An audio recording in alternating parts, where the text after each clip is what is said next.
Welcome back, Idiot Squared viewers. This week, we are going to be discussing warfare, historical, modern warfare, the shift from kinetic to psychological, how the world stage is heating up, and how to possibly protect yourself from these new psychological attacks that have been getting rolled out across the board. It's going to be a big episode, pretty deep episode, a valuable episode. So stick with us. Polska, I sent you a couple of links. You've got one of them up. You want to give us a bit of a rundown on what some of this stuff said? Yeah, guy. Kind of nervous about this one, to be honest. This is some heavy shit that we're getting into this pod. Agreed. Can you see the picture? Yeah, I got it on screen. Dude, the picture, I don't know. It's just like I think it's a great picture, but it's a kind of like a scary picture for some reason. I don't know if you can. So if you look at the soldiers, I guess they're soldiers, right? At the bottom there, look at so not the first one, but the second soldier. Look at the way this guy's standing. Like he is saluting the fuck out of the flag. You know what I mean? Are they real people or are they like, AI generated? Oh, fuck. No, they're real people. I was just fucking with you. Yeah, but it does kind of look like a generated photo. Like it almost does look too perfect. That's right. But that's China. That's China, dude. They would have been measured to the millimeter for sure. Yeah, dude. I feel like these guys, you know, if they have like their shoelace undone, it might be game over. You know what I mean? Yeah, they're probably locked up for life. But yeah, I don't know.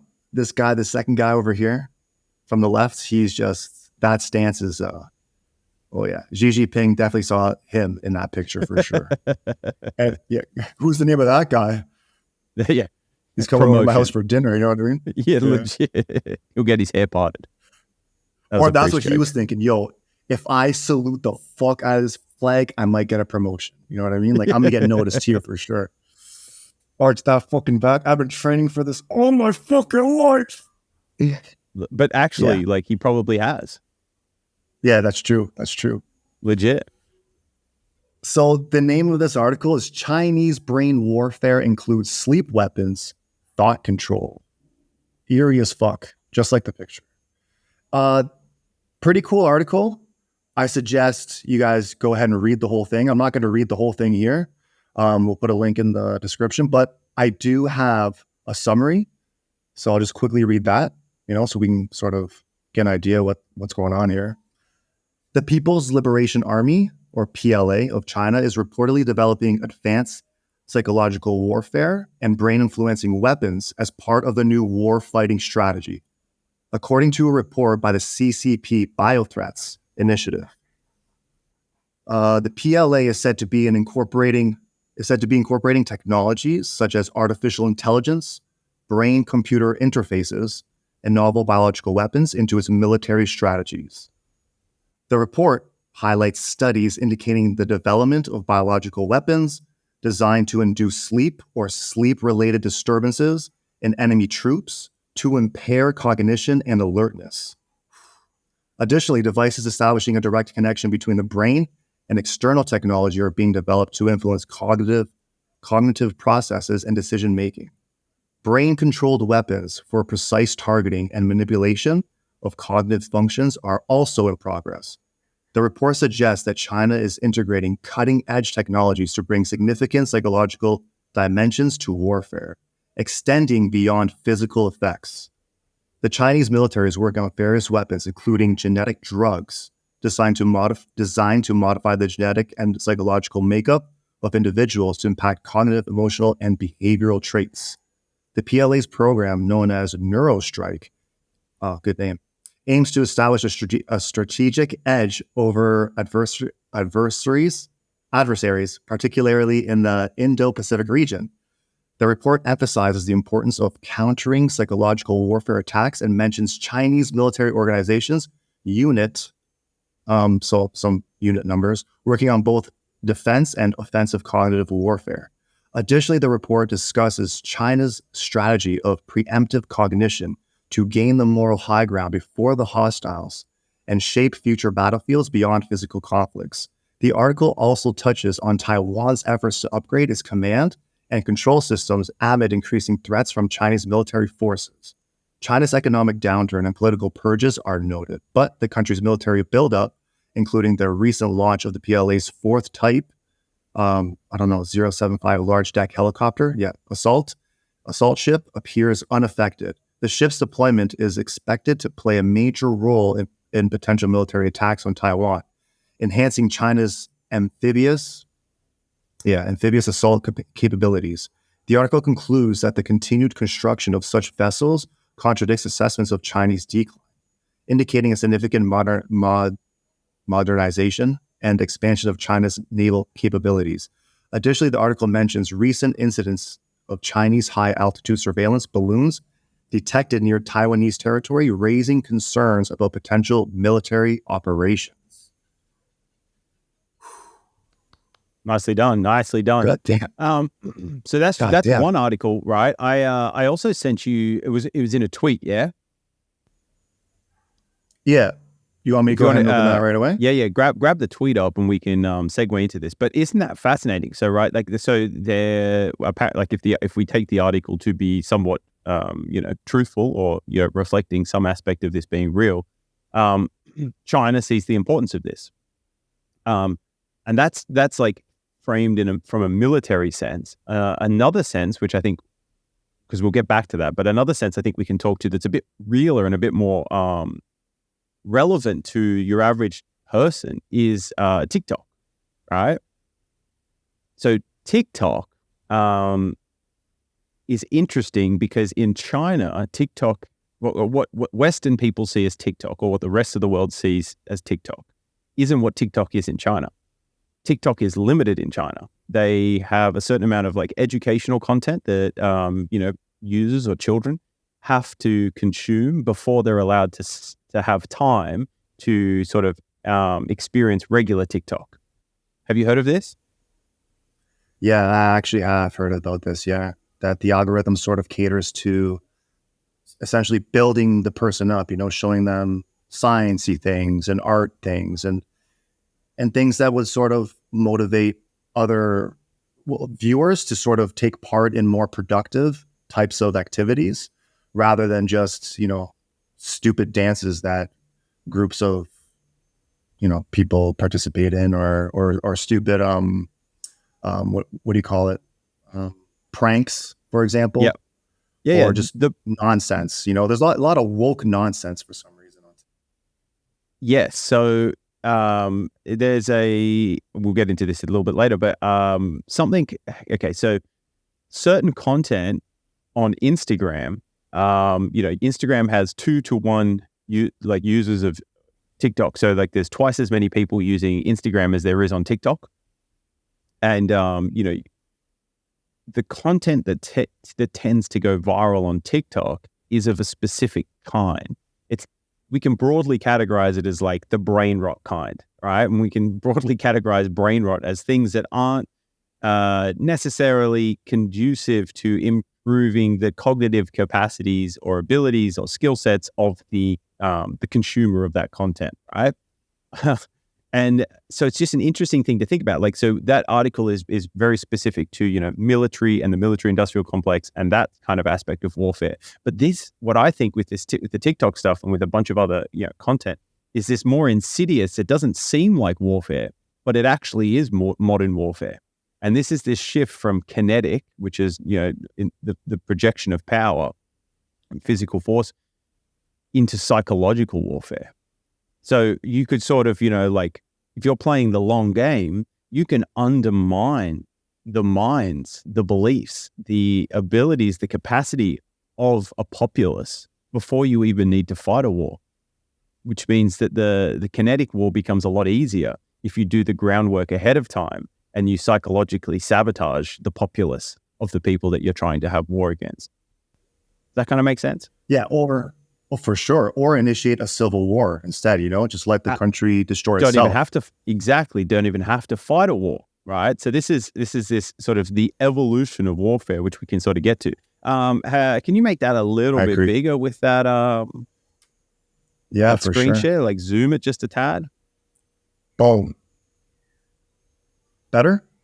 Yeah. Okay, so TikTok's global platform anomalies align with the Chinese Communist Party's geostrategic objectives. In collaboration with Rutgers U, our report takes a data-driven approach. Does TikTok promote or demote content on the basis of CCP interests? Short answer, it certainly seems so. So TikTok as a percentage of Instagram posts across research topics. So the control group and China-sensitive topics. So you can see that, pop culture, political stuff is huge. And then we go down, we've got pro-Ukraine, Uyghur, Taiwan, South China Sea. I can't read the rest. Tibet.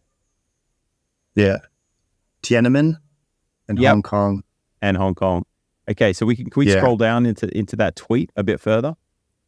Yeah, so how do you read this graph then? TikTok posts as a percentage of Instagram posts across research topics. So what does that mean to you? TikTok posts as a percentage of Instagram posts. So it shows that the highest percentages comes from the pop culture and the political. TikTok posts as a percentage of Instagram posts across research topics. So it's essentially saying that they're on TikTok, you're going to see a lot more of the stuff that's in the black, right? And then as you get into the red, you're going to see less and less and less of that. On TikTok? On TikTok. Yeah, on TikTok. Right. So you're not going to see, so things about Tiananmen Square or Tiananmen and Hong Kong, it's not going to come up on TikTok very often. No. It's almost 0%. I guess Hong Kong showing the alignment with the CCP narrative. So it's saying that things that the CCP don't want people to see get down-regulated, and things that they're happy for the people to see gets up-regulated. Okay. Do I need to click on this or just scroll down here? Oh, I think we should just be able to scroll. Okay. Yeah. We just zoom in a tad there, and then go up a bit. Yeah, there we go. So we analyze hashtag ratios between. Hey? Fuck. No, I clicked on the thing and a new window popped up, but it didn't for you, I suppose. Yeah, we're good. Sorry. No. So we analyzed hashtag ratios between Instagram and TikTok across topics, replicating TikTok's own methodology in a November 13 letter. There's a link to that letter. We don't need to go into that. NRCIO analyzed hashtag data related to pop culture, politics, topics directly sensitive to the Chinese government, both regionally and internationally. Examples of hashtags elevated Trump, Taylor Swift, Uyghur, Dalai Lama, Tiananmen, and Stand with Kashmir. It's terrible for me. It's small for you? You can't see it, eh? I'm trying to get a big screen.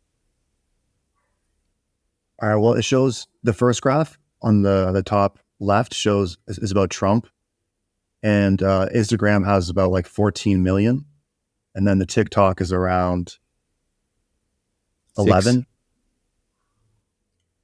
And then for Taylor Swift, it's like 21 million for Instagram, and TikTok it's about 10 million. Uyghur, I don't know what that is. Is that a country? Or a region? So this is where China has been essentially enslaving, imprisoning, right, a bunch of people. So this is right. Okay. Oh yeah. I've heard about that. So now this is where we see those other differences are pretty large, but here is where we see a massive difference. So Instagram 300, I guess is views, right? 300,000. I think it's the examples of hashtags.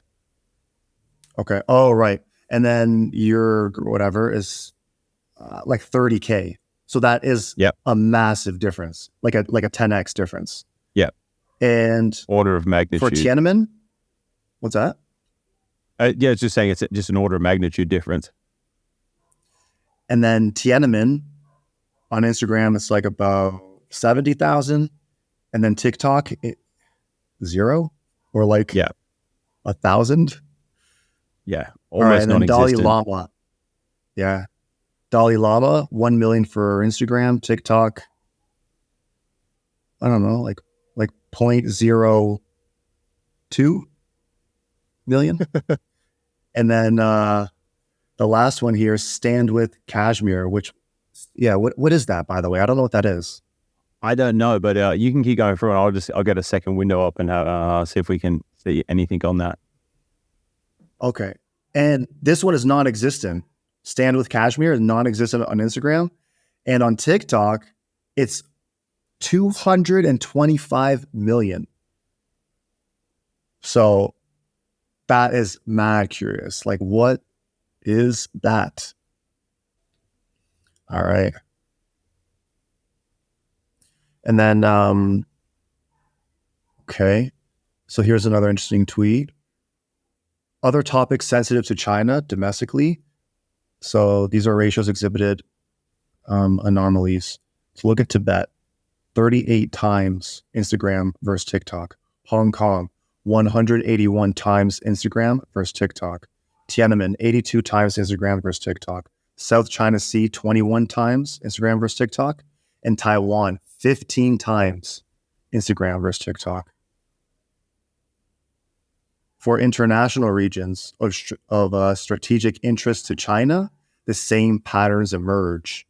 Ukraine, 9 times Instagram versus TikTok. Israel, 6 times Instagram versus TikTok. The opposite was true for Kashmir. While Instagram had 370,000 posts with Stand with Kashmir, TikTok had 229 million. It's like massive difference. While pro-Ukraine and pro-Israel hashtags were unrepresented on TikTok, pro-Kashmir independence hashtags were overrepresented. So essentially what this is sort of showing or illuminating or highlighting is that the algorithm behind, TikTok biases towards certain things. And if it's, goes against the CCP narrative sort of, or objectives, then it's suppressed or it's, almost non-existent. And for topics that, possibly align with what they're trying to do or that they're happy to push, they will upregulate it or it overboot, it really pushes that. So anything on the Stand with Kashmir? Do you know what it is? Yeah. So, well, I don't know much about it, but I have a brief thing. So standwithkashmir.org, it is a self-determination. Mad interesting. Occupation is a crime. Militarization is injustice. Self-determination is a right. Sounds kind of good. Our campaigns, no arms to India. Decolonize Kashmir. Release Kashmiri prisoners.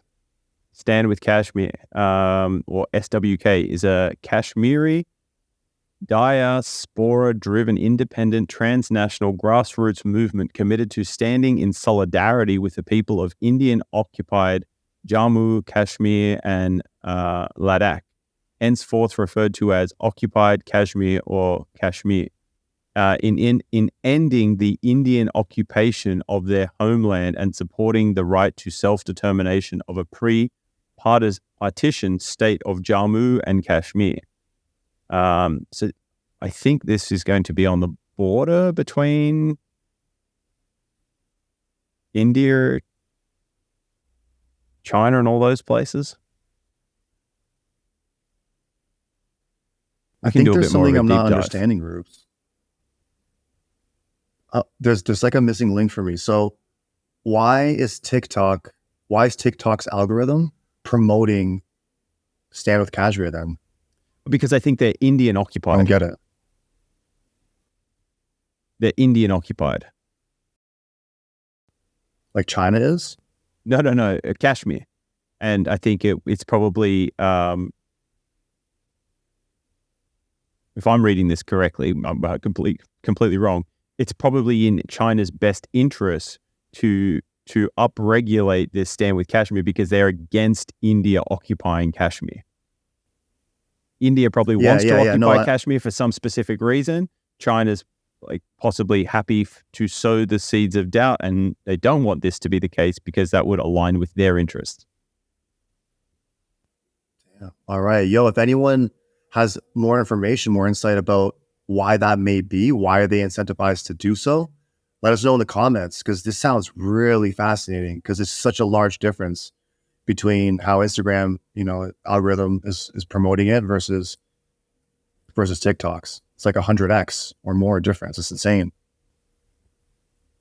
Yeah, 100%. So Kashmir is a northernmost geographical region of the Indian subcontinent. The term Kashmir denoted only as Kashmir Valley between the Great Himalayas and the Pure Punjab Range. Today, the term encompasses a large area that includes the India-administered territories of Jammu and Kashmir, the Pakistan-administered territories Azad Kashmir and Gilbit-Baltistan, and the Chinese-administered territories Akashi Chin and Trans-Karakoram. So I can get a map up here.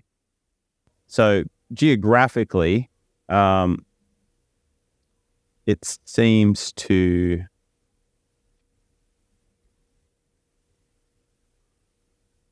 align to with China.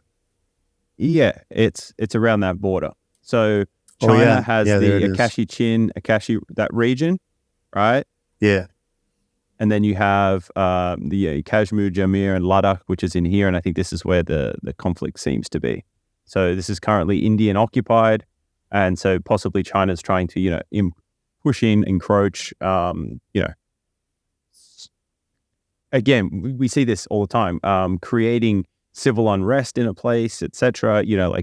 Creating a movement for the people that isn't really for the people. It's actually to align with a larger narrative. And that could be in China's best interest.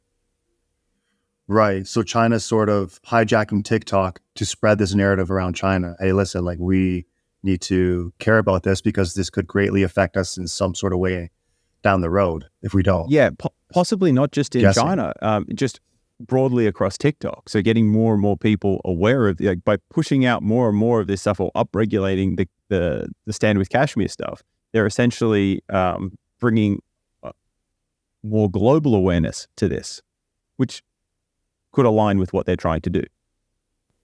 Yeah, that's how immensely delicate this situation is, because look at how a platform like TikTok can just be hijacked in order to Psy-Op people.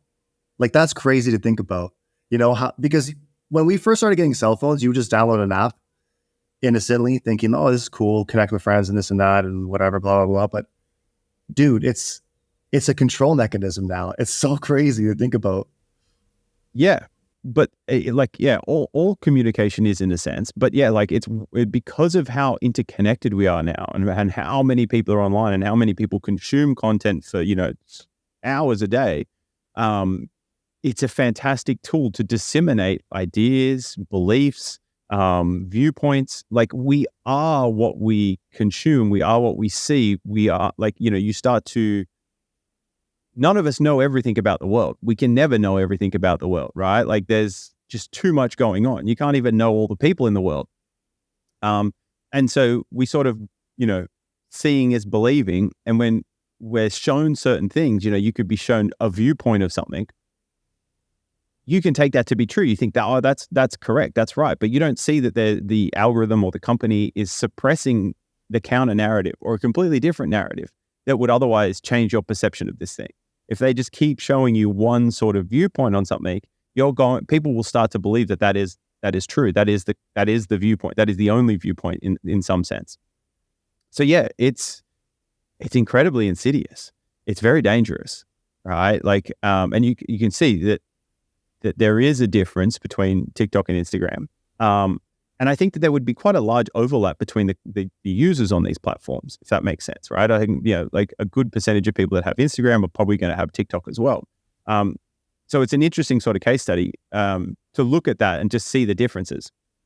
Now, to frame this whole sort of discussion, right, we use the term kinetic and psychological. So kinetic warfare traditionally, warfare traditionally has been kinetic, right? Using physical force, or focusing on using physical force and military might, or overpowering, swords were useful against people that didn't have swords. And then the invention of guns made it, the guns gave a huge advantage to people that had guns versus people that were still using swords. All of that sort of stuff, because most confrontations historically were direct confrontations, right? And again, using weaponry and physical occupation of territories, okay? The main goal of kinetic warfare was to overpower the enemy through direct, tangible means. You can look back at all the famous battles, right? Initially it was physical strength, but then, the use of swords and horses made, individual physical strength a little bit less important, and it became skill with these new tools, right? So that's sort of like kinetic, right? And we've evolved that to be, guns and missiles and all of these different things now. Psychological warfare, in contrast, it focuses on influencing, deceiving, or intimidating adversaries to achieve a strategic advantage. It's less about the physical confrontation and more about manipulating perceptions, morale, and decision-making processes. Some famous methods include propaganda, disinformation, psychological operations or Psy-Ops, and now in the modern age, we've got cyber warfare. So psychological warfare can be used to weaken the enemy, weaken their belief in themselves, weaken their confidence in the mission that they're fighting for, confuse them, undermine the nation state or the people that they're trying to protect or fight against, and that's all without even having to do any physical combat, right? So very interesting axis. What we're seeing with this is,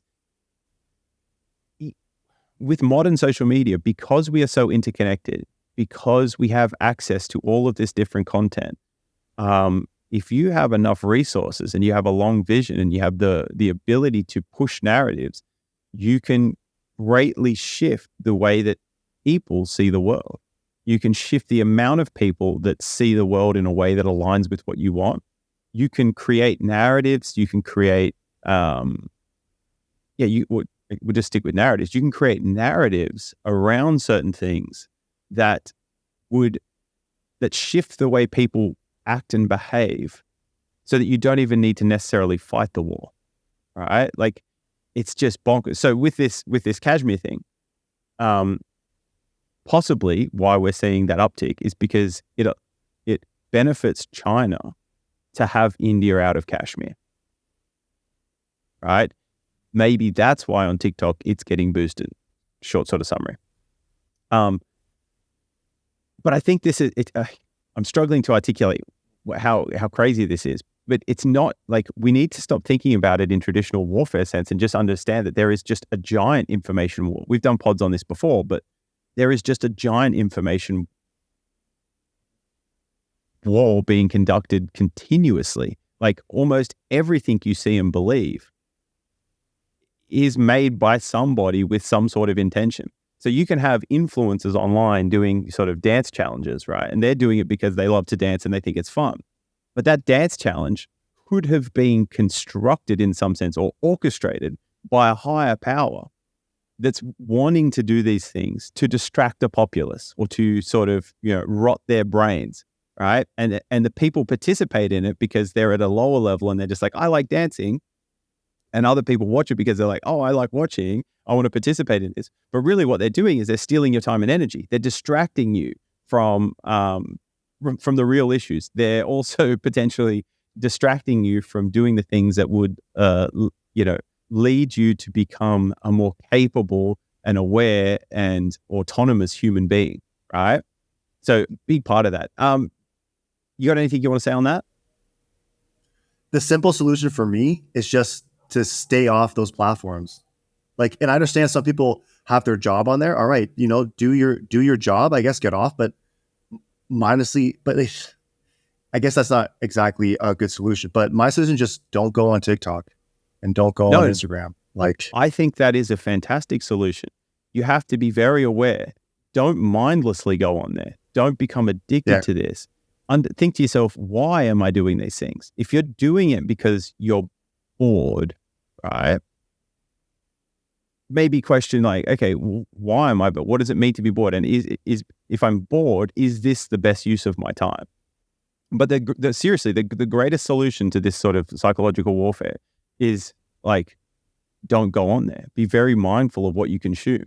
But there is a belief you can adopt that is sort of like creates a very good defense system against these psychological warfare attacks. And that is thinking that most information is created to try and influence or persuade you, or influence or persuade you in some way, shape, or form.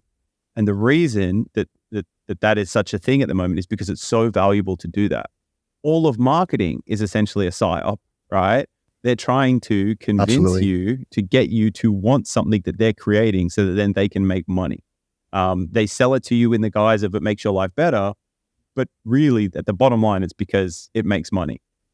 That is the marketing complex, right? That is the media complex. That's why they do it. So honestly, the answer, the real antidote to all of this is just consume less of this stuff, or at least be very mindful of what you are consuming, right? And don't mindlessly consume it. Yeah, I think that's it. Don't mindlessly consume, because you might think, oh, I'm not going to let, TikTok psy-op me. I'll be all right. Well, that's not necessarily true, right? Because it's a psy-op. It's called a psy-op for a reason. It's basically implanting like a mind virus essentially without you knowing it. That's why it's called a psy-op, because it's occurring without you actually being aware that it's occurring. And this could happen over a few months span, or a longer span, or shorter span. It all depends on the person, but don't think that you might be special and it can't happen to you, because it could probably happen to most of us. So just don't get caught up in that trap. And another thing, it's become so addictive. The way that these platforms work, they know exactly how to get you completely hooked on them, that you see stories coming out now. There's a story recently. Actually, no, that's a bad example. The one I was going to say was about this the student who beat up his teacher for taking, I think she told him to stop playing his Nintendo Wii or his Switch or something. So bad example, because that's not like a platform. But I will say that these platforms have become so addicted that you hear about stories about, parents taking phones away from their child, and they just completely lose their fucking mind, like out of control, because they become so addicted to, if it's not the likes or the comments or whatnot, the videos are short and they're rapid and they keep going on forever. So the stimulation and the variable reward. It's the same as poker machines and all of those things. They know how to be very addicting to human minds. The interesting thing you just mentioned about the kid beating up the teacher, or whatever, that's something that will go viral on TikTok, right? So lots of people see that that's a thing, and so some people will see that and be like, you see enough of that content, you start to think that that's an okay way to behave, right? But also do you need to see that? Does that need to be part of what your world model? Do you know what I mean? But so many people will see that incident, it will influence their world model in some way, shape, or form. And it's kind of like death by 1,000 cuts, right? It's like not one of these videos will have this massive impact. It's all of them cumulatively, or will culminate in shifting your world model and shifting your perception in a certain direction. And it really is a crazy, insidious form of mind control, because you're shaping people's worldview, right? Just from this constant thing. But the algorithm, or the algorithms that are used by social media companies, are a form of machine learning, artificial intelligence. And in some sense, they get to know you better than you know yourself, right? You are just one mind against an entire company, or a suite of companies who have significantly more resources, vastly more computing power, and vastly more data on yourself, or on you, and on many other people than you do on them. So it's a very asymmetrical warfare as well. And again, the social media companies, how do they make their money? Well, unless you're paying a subscription, they're making money off advertising to you. They're selling advertisements, right? Because companies can use that to sell things to you where they make money. And it's valuable enough that they will pay social media companies millions or billions of dollars a year to do that, to have the access to your mind, to have the access to the ability to influence you or to try and convert you or sell you on something. It's profitable. That's why they exist. And again, we've said this a few times, but if you're not paying for the product, you are the product. And that's a very key thing. Like part of the reason they're so addictive is because it's so easy to just download, go on and start consuming. It's free, right? The only reason it's free is because that company is making a lot of money off having you on their platform. And we're no different, right? So we just shared a tweet and we went through the whole tweet. That could be a Psy-Op from the US. That could be a Psy-Op from some other institution or organization or government, right? Trying to counteract the Chinese Psy-Op. We are probably participating in a Psy-Op right now. Okay. So exactly. We're not impervious to this, and we're not free from this. This we could also be playing into some greater Psy-Op. The hard thing is like as a computationally bounded observer, as one person, you can never really know. So it's safe to assume that these are all happening and that these are all a thing. That's a great point, because you're right. While China is doing their Psy-Op, America's doing theirs, Canada's doing theirs. Mind you, Canada now is actually implementing some laws, some bills that were passed recently that are actually controlling social media, like news and social media. They're going to be promoting more like Canadian geared content in comparison to other things. So China does that, right? Like they push, their agenda. So Canada is going to be doing the same thing on social media platforms. That bill has already been passed. So it's actually something to be very concerned about if you're in Canada. But yeah, so each country is doing their own Psy-Op. And so I have a question. I know you wanted to get to something else, but I have a question for you, Rubes. If China's Psy-Op in their own population is to sort of get them motivated to be creative, to learn, to sort of get them to become a better version of themselves. And in the meantime, the algorithm of TikTok that's being pushed in Western countries is to sort of demoralize, push a woke agenda, destroy culture. We have China building their culture, and we have China attempting to destroy Western culture. How do you fight back against that? And what do we do to solve this problem?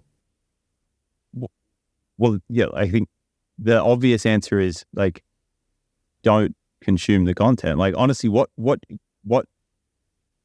if each person asks themselves this question, what value do I actually gain from going onto this platform or viewing this content besides, curing my boredom? And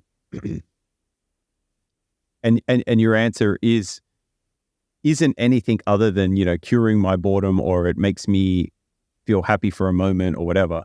Then you don't need it. Like we survived. We got to this point without any of these things. It's not necessary, right? You don't have to stay on top of every single trend and know all the dance challenges. You don't need to see, you don't need to necessarily be this interconnected, or have those levels of consumption. I think the big shift is if more people focused on being creators, and not just of content creators, but of themselves, like pursuing their passions, hobbies, and interests, or try to find out their passions, hobbies, and interests, and sought mastery in that, or decided to dive deep and develop their own skill set in that regard. I think that's a fantastic antidote to this. But you got to look at like, why are people like going on and consuming this stuff? And it's largely it's entertainment, or to occupy them, or to get a sense of enjoyment from doing it. But the crazy thing about most of social media is there's a bunch of other stuff we can share on this doom scrolling stuff. But like most people, they'll do 2 hours of doom scrolling or something, and then in the moment they might get moments of joy and reward. But after that 2 hours, they feel like they haven't achieved anything, and it's largely because they probably haven't achieved anything. Right? So you could be spending your time doing hard things where you don't get the reward instantly. The reward is sort of delayed. Will lead to better things. We talk about this all the time, like the delay of gratification, taking the hard path versus the easy route, sort of thing. but yeah, I think, look, we can take the simplest thing is just like, do what China's doing in a sense, and build yourself, build your skills, build your ability to do things in the universe, to have autonomy, right? Don't get caught into these easy traps of dopamine, right? That variable reward system. Like, don't fall into that. But the very simplest thing is like, don't have them. Like, don't have them on your phone, right? If you want to, go on TikTok or Instagram or any of those things, even Twitter, have it on your computer so that you can only access it there. Don't make it so easy to get onto it. But I just also want to say, like, this applies to like all things, like even Google. So if you Googled Tiananmen Square in China, right, nothing would come up. They censored that too. The CCP censored that. So I also just have to push back on your point about, I don't think China is necessarily trying to build up its people, get them to be the best versions of themselves. I think they're trying to get them to be useful for China. And I think that's a big difference between the Chinese and other Western countries. We just use the US as an example. It's less about physical, individual freedoms and rights in China, and it's more about the collective China, right? They're more for the whole, and so I think that's probably why China is doing that. But we can definitely look at that and think, oh wow, if they're pushing science and mathematics and all of these skills and learning on TikTok, and they only let small amounts of time be allocated to this other sort of, we just broadly categorize it as mindless sort of content consumption, then maybe we should be doing the same sort of thing. I don't think it's such a bad idea. Like, it's this different type of Psy-Op, and I get people would probably still be mad about it because, they still complain, oh, the government's controlling the algorithm. But I think it's better than what we currently have, because if that doesn't happen, you have to basically self Psy-Op, like you were mentioning before, kind of do it on your own. So this is where I think I differ from what you just said. I don't think our government should do any of that. I think education is the answer. I think that just putting content out about this, putting something out that's talking about the fact that these Psy-Ops are happening and are real. Like, they're not just some crazy conspiracy theory. Like, you can see the differences. And you can also just extrapolate out, like, what's the value in consuming all this crazy, like, mindless content? It's like, arguably there is none, but something might happen from that. So, okay, cool. But I'm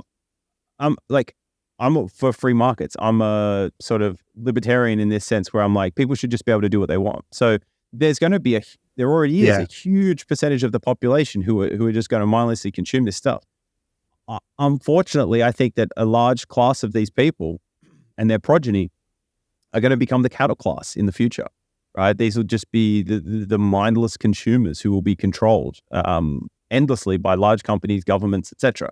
And they're going to have very low autonomy. I don't want to be one of those people. And I think that the world and humanity is going to have a much better future if we have more people with that autonomy and that self-ability, right? Self-actualization, so to speak.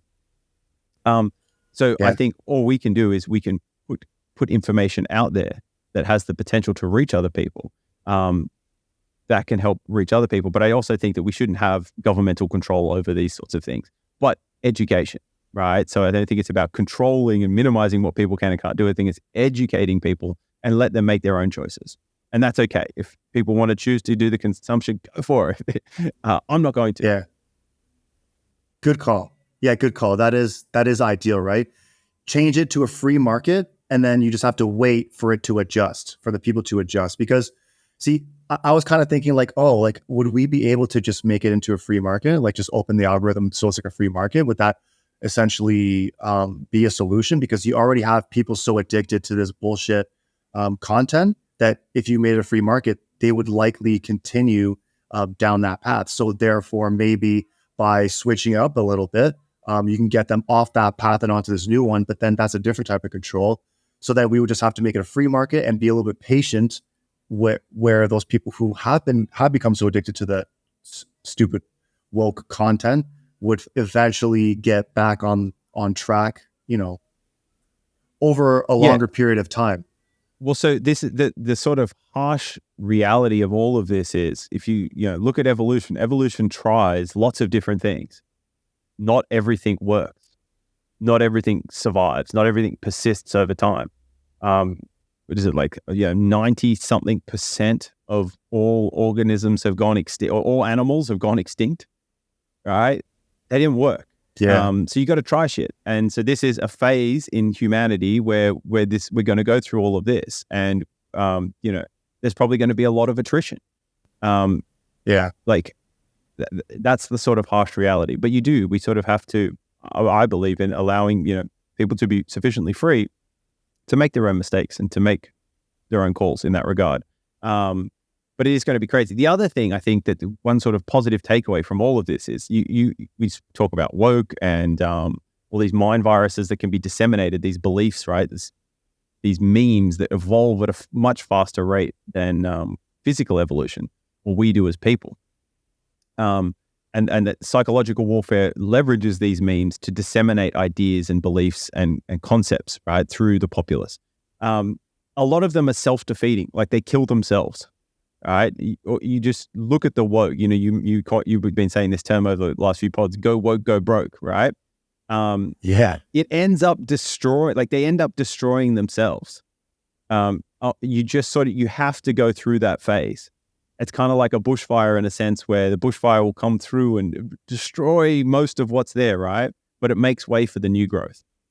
And typically it comes back bigger, better, and stronger than it did the previous time, right? So you rebuild, we learn, we get hardened by this sort of process, if that makes sense. So the people with robust minds, the ability to sort of, minimize the negative effect of all the different Psy-Ops, they're the people that will truly benefit and gain from this.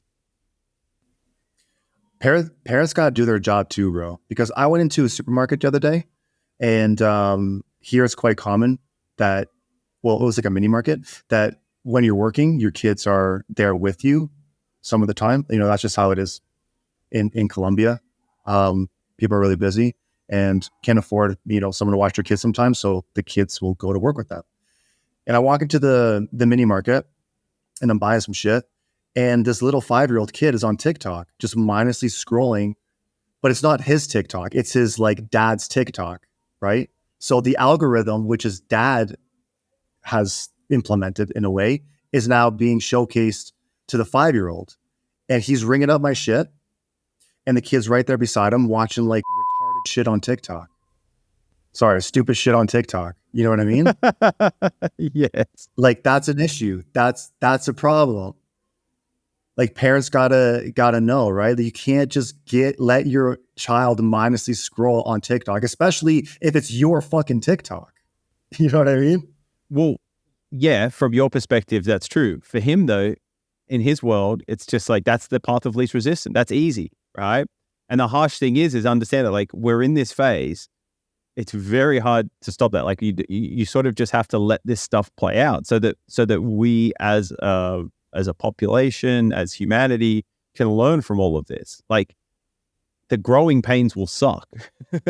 It's not going to be good. It does. It's this. Things probably aren't going to get better, but they're probably going to get worse before they get better, collectively. But this is it's part of the process. This is part of all of that learning. It's solving a problem for him. It's keeping his kid occupied. He's not thinking of the long-term consequences of any of those actions, right? And who are we to say that maybe that kid doesn't learn some stuff on TikTok and become some amazing genius that solves a problem for the world that was massive? We can't say that, you know what I mean? But you can sort of look at it and think, okay, that's possibly not the best use of the child's time. And if that kid was in China and he was on TikTok, he's probably having to consume a lot of science, mathematics, and technology related things before he's able to do that mindless scrolling. That may be beneficial. I do think that the one sort of control mechanism that possibly would be beneficial is you could implement some sort of solve these, to keep the problem solving ability, your critical thinking skills from eroding completely or rotting completely. maybe there could be a mechanism like, okay, if you want to mindlessly scroll, you've got to solve this problem. That actually is, or it does sound like a pretty decent control mechanism. That's probably, I'd probably support that actually. But who would be implementing that strategy? The platform? Like TikTok, Well, yeah, TikTok itself would have that. That's a tough one. But you could think about it, right? Like you could maybe that could be a way to do modern education.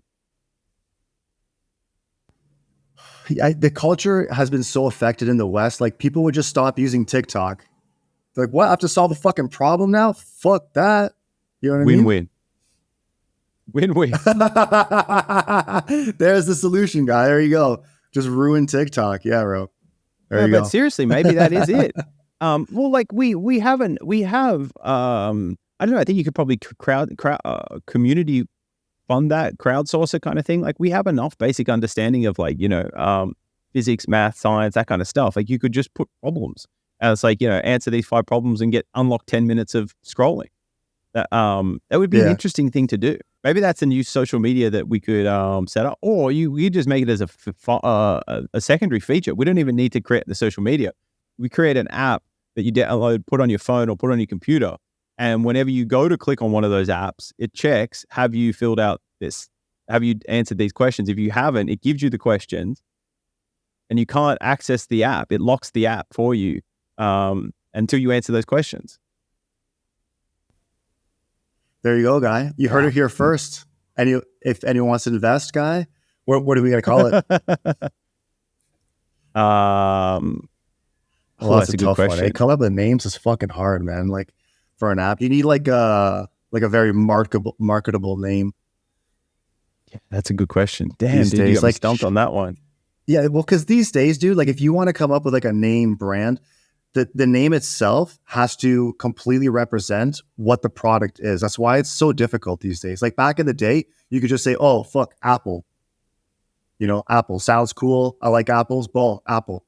Has nothing to do with the computer, but now we associate with computer, obviously, because back in the day you could do that. But these days you can't, I don't know, you can't use that strategy of just thinking of a cool name. You can just name it after... Yeah, and just name it after a fruit, dude. No, I don't know. I still think there's space for that. Okay, so it's interesting because what that would sort of be is it's like, it's kind of like a antivirus software for your mind in a sense. Yes. Yeah, you know what I mean? Yeah. That's hilarious. Yeah. There you go, guy. It's so something in that direction there's the name somewhere over there. That's beautiful. Fuck, I like that, guy. Good job. Yeah. It is like antivirus, antiware for the brain. That's in a hilarious. Sense, it really is. But that's just such a simple thing. That's such a simple tool. It's kind of like, because you these things already exist in some sense, but I don't know if they exist with that sort of educational aspect, right? So there are times, like you can put on like productivity tools or whatever. So you can, like I've used this on my computer where it doesn't let me use anything else for a certain period of time other than the app that I specified. Right, so if I'm trying to get some work, sorry, but back in the day, name for the app, like self Psy-Op, maybe mind barrier, like something to do with, I don't know. Yeah, we'll brainstorm this further. But anyway, when I was at university, you say you have to write like an essay or, you got an assignment you need to hand in, right? So like you sit there, try and do it, and it's really hard. So then you get distracted, you go on Google, you start Googling some other stuff, whatever, you go down rabbit holes and you just don't end up writing your essay, okay? So there was, I can't remember the name of the one that I used specifically, but I was able to download it and I could set a timer, right? I could say like, okay, I'm not allowed to use anything else other than the word writing software that I was using for this period of time. And it would genuinely help with my productivity because like I knew that I couldn't do it, but then also even if I tried, I still couldn't access those platforms. So it's just, you're just doing the same thing, but you could just put like a barrier. You could say like, okay, a parent could do this for their kids. Like they've got to answer 5 of these questions before they're allowed 10 minutes of scrolling. Answer the questions, boom. Then you can get your 10 minutes of scrolling. Or you got to get a certain amount of these right before you can scroll. And that stops people from just gaming it, just being like A or C. I like it, Guy. Barrier, self Psy-Op. I like it. By the way, you had something else. I think you wanted to say something else like maybe like 20 minutes ago. And then we kind of... Yeah. There was many directions I wanted to go with this whole thing, but it's like, I realized that there's a lot to unpack in it. I know. But there's just this huge, like, classic Alex Jones thing, but there's just massive info wars happening. They've been happening for a very long time. They've been happening since the beginning of time. Words are a form of this. Talking to somebody, is a form of this, right? We're all trying to influence each other in some way, shape, or form. So just, I think, understanding that the world is very adversarial. And that's like people, there's often this phase where people say that we need to trust more. We need to trust more in other people, etc. I think we actually need to trust less in some sense, right? I think people are too trusting. We're too naive in the sense that we don't think that people are out to get us enough. And that's going to sound like, paranoid. People are called paranoid schizophrenics and all this sort of stuff because they think everyone's out to get them. But in some sense, that is true.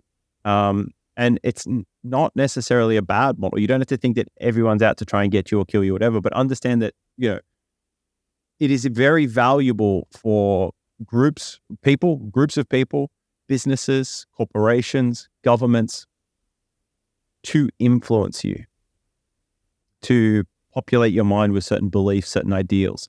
And so to sort of question things a little bit more, be a little bit more critical about that kind of stuff. If you're not very critical of it, if you are very trusting, where you're just like, no, TikTok's harmless, it's not really trying to do all this.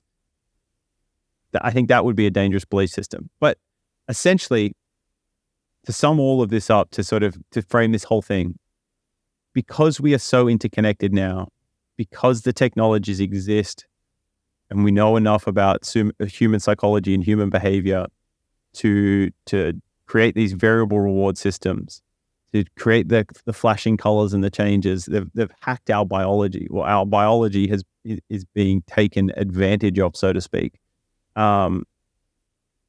It's so much easier for these psychological tactics, for this psychological warfare to be utilized.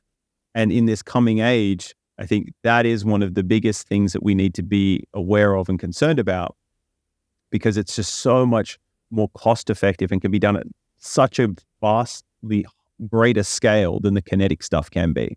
And I think that's it's the sleeper, it's the insidious thing that possibly not many people are thinking about, that really is going to shape the coming decade, so to speak.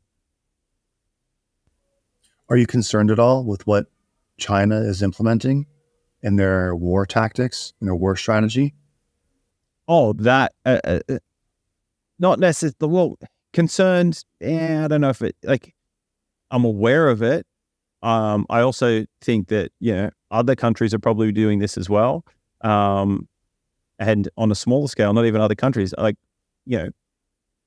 other corporations, businesses are doing this. The military-industrial complex will be doing this in some way, shape, or form, right? Like, why did steroids get what was the competition to develop steroids? And a lot of that has to do with warfare and even just performing at Olympic sports. It was another big driver for a lot of the development of many steroids that are performance-enhancing drugs, right? So I think this is going to be ongoing. I think that the development of this, you also have like the trickle-down effect, where it helps to, this is where peptides came from, all of these other things. It can have other effects for humanity as well. So I think it's part of the process. Am I concerned about it? Yes, to some degree, but I wouldn't say overly concerned about it. I'm aware of it. The US is doing this, right? They're doing this. You got all your MK Ultra stuff and all that kind of stuff. They've been doing it for a long time. So I think these big players will definitely be doing that. With the human stuff, I think the autonomous, drones and things like that, they're very dangerous. They're going to be super dangerous. You don't even need a person anymore. You can just get a computer, an AI to, act on an attack or execute an attack on somebody or groups of people, right? That's going to be hella scary. things are accelerating. Things are just going to get more intense, in my opinion. But yeah, the psychological aspect, I think it's like most people think of warfare as kinetic, based from my limited viewpoint. And I think it's just important to understand that, like, no, it's actually psychological in the meme space, in the idea space. That's where the real warfare is going on. Yeah. So we're constantly at war with everybody. Yeah, but understand that that's not like, that's life, right? Like, we've discussed this heaps of times, but like, why do you have skin? Why do you have stomach acid? Why do you have all this stuff? It's because, like, you need it. Everything's trying to get you. Bacteria are trying to get you. Bugs are trying to get you. Like, literally go into nature without, a tent and all this other stuff, and see how long you can survive. It's really tough because everything in that environment is trying to get you. That's why we keep adapting and developing as a species, is because we're under constant attack. We kind of have to be, right? Like, we want to think that, like, we should have this utopia. But again, we spoke about this heaps of times. It's like, that means we don't have to keep evolving. Like, if we solve every single problem, there is nothing for us to do, right? You look at with the TikToks and all this stuff, like, the people that are on that, they're like, it's like, they're sufficiently enclosed in this bubble of, no challenge, right, in the short term, that they can just spend their time on here because they're so safe. There's not as many problems for them to be solving, right? They're just like, I'm bored, right? You can only be bored when you don't have problems to solve. Like, do you know what I mean? Like, we have so many safety nets now. That's what enables this kind of, like, this thing to be a reality. It's because we've got too good, in some sense, at shielding people from the harshness of reality, that they're able to even get into this whole thing. Absolutely, bro. The Western world is crazy that way. Like, if you think about it, you could just, how many people right now, like in this moment, are mindlessly scrolling on their comfortable bed in their comfortable home? You know what I mean? Like, that's a thing that not everybody has. A small percentage of people have that luxury to actually be able to do those things. Like, having a phone, a bed, and a house in a country that's safe, it's a big luxury to have. And I think people take it for granted. Is it three or six? Like, I think I'll just quickly have a look, but I think there's over 3 billion people have smartphones now in the world. Just give me 1 second. So, like, again, when we talk about this, like, not everyone's on social media consuming this content. This is specific to the population of people that have access to smartphones, but that's growing. I think the number of people that have smartphones, there's more people in the world that have smartphones than bank accounts. Yeah, that actually makes sense. I can see that. Yeah, that makes sense. Yeah. Well, dude, like, I remember when I was in Thailand, man. Like, everybody had a phone. Everybody. Like, they would live in not a very nice house, not have anything, sleep on a mat on the floor. They would have a cell phone. Like, that's what they would spend their money on. It's the one thing that they would like to have. Yeah, smartphone. There's 6.94 billion smartphones in the world, assuming that some people own a bunch of those. But there is, so there's 975 million smartphone users in China, 660 million in India, 276 million in the United States, 187 million in Indonesia, 143 million in Brazil, 106 million in Russia, Japan. Okay, so what was it in America? Because America's total population is like 350 or something. Yeah, so there's 276 out of so it's 80. Okay, so we'll just do this percentages. Yeah, I'll share this. This is pretty interesting. Yeah, because I I mean, 350 million was a while back. That's like the last number I remember hearing. But if we just do... Yeah, you got the percentage up on screen here, guy. Oh, nice. So US has the largest percentage of its population actively using smartphones at 81.6%. Wow. And I mean, these numbers are including babies and children. So you have to think like this is almost everybody who is basically at an able age to use a phone. Yeah. Right? So again, when we're what I talking mean by about that? this, Because that... say that again.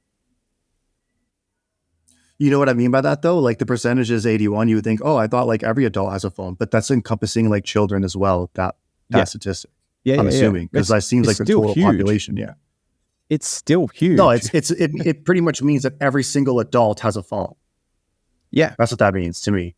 Yeah, and so, and smartphones is just like gives you direct access to people in that sense. The psychological warfare is happening through advertising, through the dissemination of what books are available, what textbooks, what billboards are up, the brands that are allowed in a country, all of this other stuff. There are that's other forms of psychological. We were specific sort of in this. We sort of got pulled down the rabbit hole through smartphones and through social medias.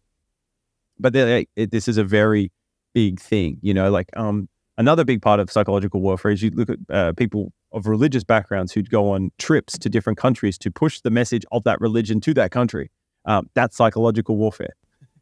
And it happens a lot. It's crazy.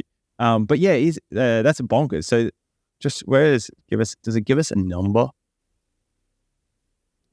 Smartphone ownership over time. Okay, so it's been growing. Smartphone users, 6.65 billion.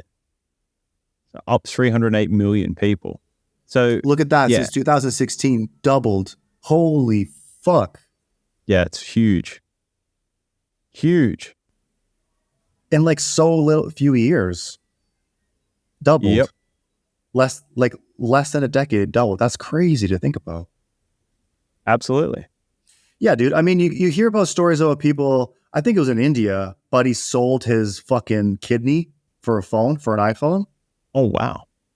I did not know about that. But I'm sure crazy things would have happened. Okay. Well, yeah, I don't know. But what I'm saying is that's one example of some crazy shit. Like, I'm sure there's crazier stuff that's happened for a smartphone. Oh, yeah. Like, it's the distribution. Well, like I was saying, 8 billion people. Yeah, exactly. And like I was saying, like in Thailand, poor people would still have a phone. Like they would sacrifice having other luxuries to just have a phone. Like everybody wants one. Like that's it. Like everybody wants one. But again, they're super powerful things to have. You've just got to understand that it can also be used to hijack you, right? In a sense, right? Like it really can. So again, all of these things are what we make of them. And so the trick is that education to realize like this is an incredibly powerful thing. Like people often quote that saying of like on your device, right? There's more computing power on your device than there was on the computers that they used to land the rocket on the moon. Right? Yeah. Like you have more computing power than they needed to land a rocket on the moon. And it's like, okay, wow, we should be putting that to use, not just getting caught up in these Psy-Ops, so to speak, or these like traps to steal your attention and steal your time and energy. That's a really important thing. Why hasn't TikTok just made a really cheap cell phone and give them out for free with the app already on there? Like they should just probably, it might be like a good business model for TikTok to just do that. Design like a cheap phone and just start handing it out for free. Definitely, but they haven't had to. That's like, they haven't had to do that, dude. They don't need to. It's blown up and taken off. It's like, it's massive without having to do any of that stuff. Well, God, there's still 40% of the population in India that doesn't have a phone, supposedly. So it might work there. Okay, but they don't have a phone, but they also, the reason they might not have the phone is because they might not be economically viable sort of, they might not have the money to spend on things that advertisers really care about, if that kind of makes sense.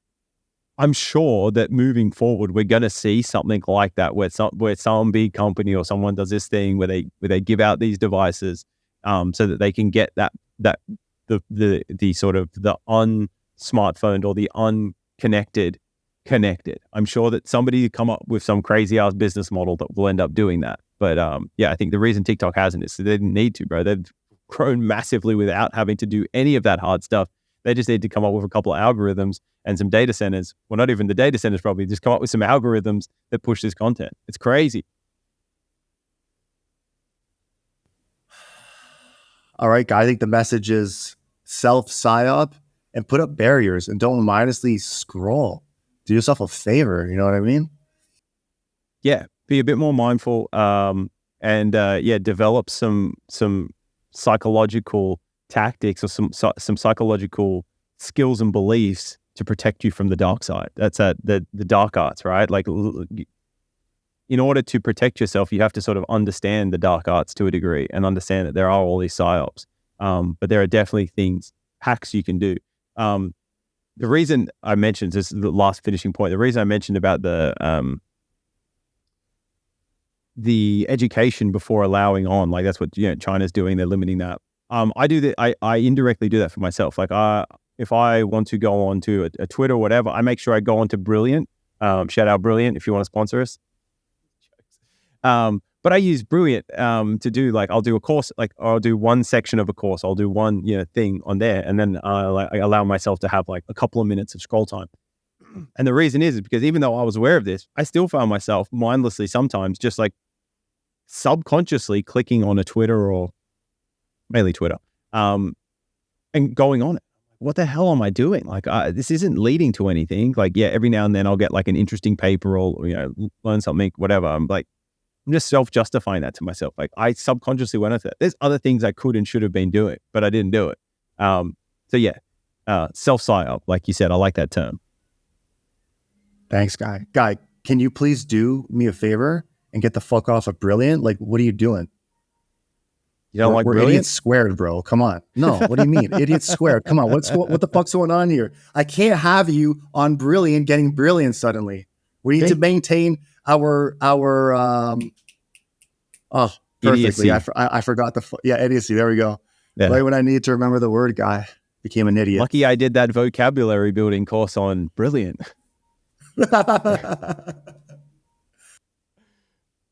But yeah, highly recommend. It's actually pretty good. I do enjoy it. But yeah, that was we got to do more justice to this topic. So we should probably get some more research involved and put together a more coherent episode in the future.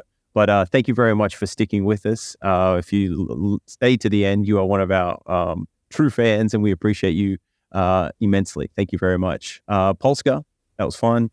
Have a lovely night. Fuck yeah, dude. Always. You too, bro. Love you, man. All right, guy. Love you too, guy. Bye. Peace.